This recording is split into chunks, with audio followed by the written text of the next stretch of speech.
நடக்க போகுது. வாழ்க்கையில நீ சக்சஸ் மட்டும்தாங்க, தோல்விங்கிற பேச்சுக்கு இடமே கிடையாது. முருகரை நம்பினீங்கல்ல, அவர் உங்களை கைவிடலைங்க. இந்த குரு பெயர்ச்சிக்கு பிறகு முருகர் உங்க வாழ்க்கையவே தலைகீழா மாத்திட்டாருங்க.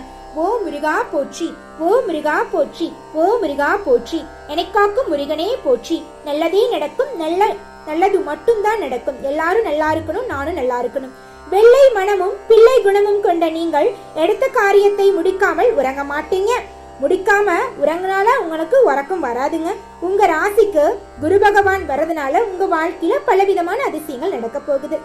10 குரு பதவிக்கு ஆபத்தா என்ற கவலை வேண்டாங்க. வேலை பார்க்கும் இடத்துல கவனத்துடன் நிதானத்துடன் நடந்து கொண்டா போதும். மற்றபடி யாருக்காகவும் ஜாமீன் கொடுக்க வேண்டாங்க. வங்கி லோன் தொடர்பாக யாருக்கும் பரிந்துரையும் கையெழுத்தும் போட வேண்டாம். பண விஷயத்துல கொஞ்சம் கவனமா இருந்துக்கணும். மத்த பத்தி பாத்தீங்கன்னா சந்தோஷம் மட்டும்தாங்க நினைச்சிருக்க போகுது. வெளி இடங்கள்ல சமுதாயத்துல உங்களுடைய பதவிகள் மதிப்புகள் எல்லாம் உங்களை தேடி வரப்போகுது. எந்த விஷயமா இருந்தாலும் யோசிச்சு பொறுமையோட செயல்படுங்க.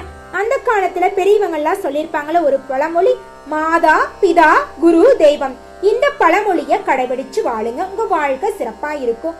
அம்மா